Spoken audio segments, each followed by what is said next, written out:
दोस्तों मैं माता स्वागत करता हूँ आप सभी लोगों का ज्ञान रूप के एक और नए एजुकेशनल वीडियो में। तो इस वीडियो में आपको कंप्लीट इन्फॉर्मेशन देने वाला हूँ MHT CET 2022 एग्जाम के बारे में। ये वीडियो अगर आपने पूरा देख लिया तो आपको कोई और वीडियो देखने की ज़रूरत नहीं पड़ेगी। और एक बात और कि बहुत ज़्यादा कमेंट आए थे जो मेरे लास्ट ईयर का था उस पर कि अभी आप कट ऑफ का नहीं बताते, आप यहाँ पे प्लेसमेंट कैसे होता है यहाँ के कॉलेजेस का वो नहीं बताते, फ़ी क्या कुछ लगता है वो नहीं बताते। तो जो प्लेसमेंट का कट ऑफ का होता है और फ़ी का होता है वो कॉलेज वाइज होता है। किसी एक कॉलेज का प्लेसमेंट कुछ और हो सकता है, बी का कुछ और हो सकता है, ए का कट ऑफ कुछ और जाएगा, बी का कुछ और जाएगा, ए में अलग अलग स्पेशलाइजेशन के कट ऑफ कुछ और जाएगा, बी में कुछ और जाएगा।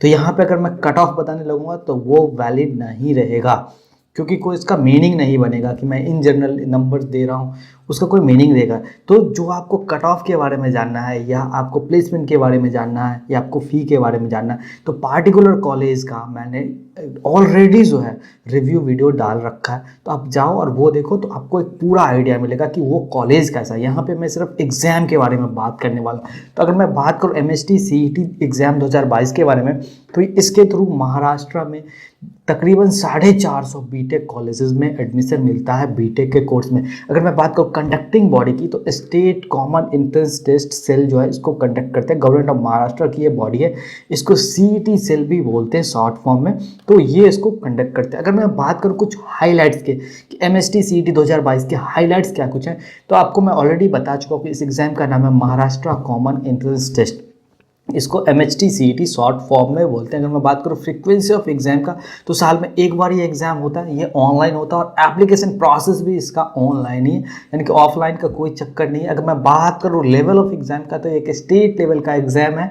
आपको यहाँ पे ध्यान रखना है कि इसमें स्टेट के लिए अलग कोटा होता है और जो ऑल इंडिया स्टूडेंट्स होते हैं जो महाराष्ट्र छोड़ के बाकी जगहों के होते हैं उनके लिए अलग कोटा है, तो ये आपको ध्यान रखना है। अगर मैं बात करूँ शॉर्ट नेम का तो ऑलरेडी बता चुका हूँ कि MHT CET इसको बोलते हैं। टेस्ट टेकर्स की अगर मैं बात करूँ तो तकरीबन 4 से 4.5 लाख एप्लीकेशन आते हैं। आप इसी से सोचो कि इसके अंदर कितने अच्छे इंजीनियरिंग कॉलेज आते होंगे जो इस लेवल का जो है यहाँ पे एप्लीकेशन आता है, इंडिया भर से एप्लीकेशन आता है, ये आपको ध्यान रखना है। अगर मैं बात करूँ एक्सेप्टिंग कॉलेज का मैं ऑलरेडी आपको बता चुका हूँ कि तकरीबन 450 कॉलेजेस आते हैं जिसमें कुछ बेहतरीन कॉलेजेस हैं। सारे कॉलेजेस अच्छे नहीं है, टू बी वेरी फ्रैंक मैं आपको बता रहा हूँ। ऐसा नहीं है कि आप MHT के जब किसी कॉलेज में चले गए तो बहुत अच्छा, सारे कॉलेज अच्छे नहीं है लेकिन कुछ बेहतरीन कॉलेजेस हैं, उसका रिव्यू वीडियो डाला हुआ चैनल पे जाके देखो। एग्जाम सेंटर्स की बात करूँ तो यहाँ पे अभी तक जो है वो ये है एज पर नोटिफिकेशन कि महाराष्ट्र में ही एग्ज़ाम होने वाला है इसका, ये आपको ध्यान रखना है। और अब बात करने की एलिजिबिलिटी क्राइटेरिया क्या कुछ है इस एग्ज़ाम में बैठने के लिए, इस फॉर्म को एप्लीकेशन फॉर्म को फिल करने के लिए। तो नेशनैलिटी की अगर मैं बात करूँ तो आप अगर इंडियन है तो इस फॉर्म को फिल कर सकते हैं। और यहाँ पे जो कैंडिडेचर है ना वो 6 अलग अलग कैटेगरी में डिफाइन करा गया है। ऑलरेडी मैं जैसे आपको बताया कि महाराष्ट्र के लिए अलग है, जो आउट ऑफ महाराष्ट्र स्टूडेंट्स के लिए अलग है, तो इसको 6 अलग अलग कैटेगरी में बांटा गया है। तो पहले कैटेगरी की मैं बात करूँ तो जो महाराष्ट्र स्टेट के हैं वो है, दूसरा जो है वो ऑल इंडिया कैंडिडेट्स हैं, तीसरा जो है वो माइनॉरिटी हैं, ये इसका भी अलग अलग डेफिनेशन है माइनॉरिटी के यहाँ पे। अगर मैं बात करूँ चौथे कैटेगरी तो NRI है, और जो 5वां कैटेगरी है वो फॉरेन स्टूडेंट्स होते हैं, और जो छठा है वो जम्मू एंड कश्मीर माइग्रेंट है। अगर मैं बात करूँ एज लिमिट का तो एज पर कोई एज लिमिट नहीं है MHT CET 2022 के फॉर्म को फिल करने के लिए। और अब बात करते हैं कुछ और जो जनरल एलिजिबिलिटी क्राइटेरिया क्या है, तो आपका 10+2 होना ही चाहिए। आपको पता चल गया कि कैंडिडेट की कौन कौन सी कैटेगरी है। और अब आपको एलिजिबिलिटी क्राइटेरिया में है कि आपका 10+2 और इक्विवेलेंट एग्जाम आपने अगर कहीं से भी दिया हुआ है तो आप इस फॉर्म को फिल कर सकते हैं। अगर मैं बात करूँ सब्जेक्ट्स की तो मैथ और फिजिक्स आपके कंपलसरी सब्जेक्ट्स होने चाहिए। और एक और सब्जेक्ट की बात करूँ तो केमिस्ट्री हो सकता है, बायोलॉजी हो सकता है, बायोटेक्नोलॉजी हो सकता है, या कोई टेक्निकल वोकेशनल कोर्स अगर आपने किया हुआ तो भी आप इस फॉर्म को फिल कर सकते हैं। मार्क्स की अगर मैं बात करूं तो आपका मिनिमम 45% मार्क्स होने चाहिए आपके क्लास 12 में। वहीं पर अगर आप SC ST OBC कैटेगरी में आते हैं तो अगर आपका 40% मार्क्स है तो भी आप इस फॉर्म को फिल कर सकते हैं। मैं आपको ऑलरेडी बता चुका हूँ कि एज की कोई लिमिट नहीं है। और अगर बात करूँ बहुत ज़्यादा कमेंट आते हैं कि भैया मैं इस बार तो फाइनल ईयर का एग्जाम दे रहा हूँ 12th का, तो कैसे मैं इस फॉर्म को फिल करूँ, तो आप भी फिल कर सकते हैं, बट आपको एज ए अपियरिंग कैंडिडेट इस फॉर्म को फिल करना पड़ेगा। और अब बात करते हैं कि MHT CET 2022 में एप्लीकेशन फ़ी क्या कुछ लगता है, तो एप्लीकेशन फ़ी भी 2 तरीके का। अगर आप जनरल में आते हैं महाराष्ट्र के अंदर या महाराष्ट्र से बाहर के स्टूडेंट हैं, फिर इस फॉर्म को फिल करें तो आपको 800 रुपये का फ़ी पे करना पड़ेगा। वहीं पे अगर आप महाराष्ट्र के हैं और आप SC ST OBC PWD जैसे कैटेगरी में आते हैं तो आपको 600 रुपये का ये फॉर्म को फिल करना पड़ेगा, पेमेंट देना पड़ेगा एज ए एप्लीकेशन फ़ी। और अब बात करते हैं सबसे इंपॉर्टेंट चीज़ की MHT CT 2022 का एग्ज़ाम पैटर्न क्या कुछ रहने वाला है। तो अगर मैं बात करूँ सबसे पहले मोड ऑफ एग्ज़ाम का, तो ये एग्ज़ाम जो है कंप्यूटर बेस्ड टेस्ट होने वाला है, CBT होने वाला है, यानी कि एग्ज़ाम जो है आपका ऑनलाइन होगा, लेकिन आपको एग्ज़ाम सेंटर पे जाना पड़ेगा, वहाँ पे आपको कंप्यूटर के थ्रू एग्ज़ाम देना, वहाँ पे आपको ऑनलाइन एग्ज़ाम देना पड़ेगा। CBT में आपको ध्यान रखना है, CBT और ऑनलाइन मोड में ये नहीं होगा कि आप घर पे बैठ के अपने ही कंप्यूटर से एग्ज़ाम दे रहे, नहीं, आपको एग्ज़ाम सेंटर जा करके एग्ज़ाम देना होगा। सेक्शंस की मैं बात करूँ तो 2 सेक्शंस आते हैं। एक सेक्शन होता है सेक्शन A, जिसमें आपको फिजिक्स और केमिस्ट्री होगा, और जो दूसरा सेक्शन है वो सोनली मैथ्स के लिए है। तो दूसरे सेक्शन में आपको मैथमेटिक्स ही रहेगा और पहले सेक्शन में फिजिक्स और केमिस्ट्री आपका आने वाला है। ड्यूरेशन ऑफ एग्जाम की बात करें तो 180 मिनट का ये एग्जाम होता है। इसमें दोनों ही सेक्शन में आपको 90 मिनट्स का टाइम मिलता है। सेक्शन ए में भी 90 मिनट का टाइम मिलता है और सेक्शन बी में भी 90 मिनट्स का टाइम मिलता है। टाइप ऑफ क्वेश्चंस की मैं बात करूँ तो मल्टीपल चॉइस क्वेश्चंस आपको यहाँ पे देखने को मिलेगा, यानी कि क्वेश्चंस के जो है अलग अलग ऑप्शंस होंगे आंसर, उसमें से आपको एक राइट आंसर जो है वो सही टिक करना होगा।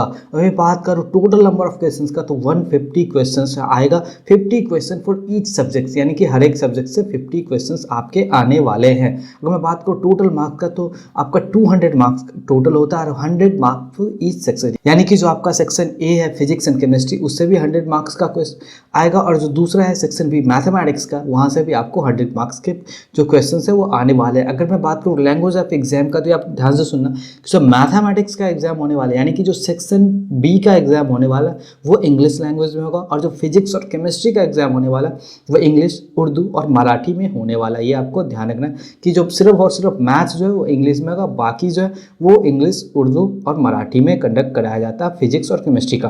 अगर मैं बात करूँ मार्किंग स्कीम का तो सेक्शन ए में आपको 1 मार्क्स मिलता है जितने भी आप करेक्ट आंसर करते हैं, और सेक्शन बी में आपको 2 मार्क्स मिलता है आप जितने भी करेक्ट आंसर करते हैं। यानी कि फिजिक्स और केमिस्ट्री में अगर आप सही आंसर करते हैं तो आपको पर क्वेश्चन 1 मार्क मिलेगा, और मैथमेटिक्स में अगर आप सही आंसर करते हैं तो आपको पर क्वेश्चन 2 मार्क्स मिलेगा, और यहाँ पे कोई नेगेटिव मार्किंग नहीं है, ये आपको ध्यान रखना है। और अगर और डिटेल में अगर मैं बात करूँ एग्जाम पैटर्न की कि 11th से कितने क्वेश्चंस आते हैं और जो 12th है उससे कितने क्वेश्चंस आते हैं, तो मैथमेटिक्स की बात करूँ तो 11 से 10 क्वेश्चंस आने वाले हैं, और क्लास 12 से अगर मैं बात करूँ तो यहाँ पे 40 क्वेश्चंस आने वाले हैं। फिजिक्स से 11 में 10 और जो क्लास 12 है वहाँ से 40 क्वेश्चंस आने वाले हैं। अगर मैं बात करूँ केमिस्ट्री का तो केमिस्ट्री के साथ भी है, 11th में 10 आने वाला है और जो 12th का उससे 40 क्वेश्चन आने वाला है। अगर आपके और सब्जेक्ट्स हैं जैसे बायोलॉजी जैसे सब्जेक्ट्स हैं आपके, तो भी आपका जो है 10 जो है 11th से आने वाला है और 40 क्वेश्चंस अप्रॉक्स जो है वो आपका जो है क्लास 12 से आने वाला है। ये आपको ध्यान रखना है, और आपको ऑलरेडी बता चुका हूँ कि दोनों ही सेक्शंस में आपको 90 मिनट्स के टाइम मिलने वाले हैं।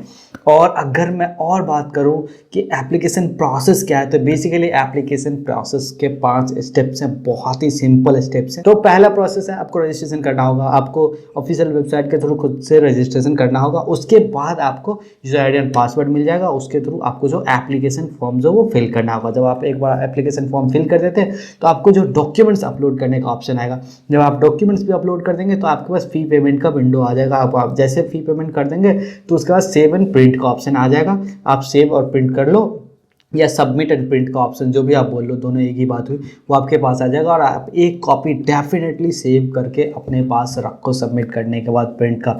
क्या पता जब विंडो ओपन हो कि करेक्शन का विंडो ओपन हो तो आपको पता चले कि हाँ ये मेरे से गलत हो गया था। ऐसे तो होना नहीं चाहिए, अगर हो गया और विंडो ओपन होता है तो आप उसको फिल कर सकते हैं। अब बात कर लेते हैं कौन कौन से डॉक्यूमेंट रिक्वायर्ड है। ये डॉक्यूमेंट एप्लीकेशन के लिए, ऐसा नहीं कि एडमिशन के लिए। एडमिशन के लिए मैं काउंसलिंग प्रोसेस पे दूसरा वीडियो बनाऊंगा काउंसलिंग के टाइम, तो आपको कंप्लीट समझ में आ जाएगा। तो यहाँ पे आपका जो है वैलिड फोटो आईडी प्रूफ होना चाहिए, आपके पास डोमिसाइल सर्टिफिकेट होना चाहिए अगर आप महाराष्ट्र से हैं तो। अगर मैं बात करूँ क्लास 10th और 12th का सर्टिफिकेट आपके पास होना चाहिए, और आपके पास आपका सिग्नेचर और जो फोटोग्राफ है उसके स्कैंड कॉपी आपके पास होनी चाहिए। आपके फॉर्म फिल करने में कोई दिक्कत नहीं आएगी। उसके बाद हाँ एक और बात कि अगर आपके पास एक्टिव नेट बैंकिंग का है तो वो रख लो, अदरवाइज सबसे बेस्ट है कि आप जो ATM कार्ड से अपना फ़ी पेमेंट करो, वो बेस्ट रहता है। कोई दिक्कत नहीं, आपका पेमेंट एक ही बार में हो जाएगा, पेमेंट फंसने के चांसेस नहीं होंगे। ऐसा नहीं है कि पेमेंट कट गया आपका सबमिशन नहीं हो रहा, ये कोई दिक्कत वाली बात नहीं रहेगी। सबसे बेस्ट है कि आप एटीएम से अपना फॉर्म फिल करो, अपने जो आप फॉर्म फिल क्या करोगे, जो आपका फ़ी है वो पे करो।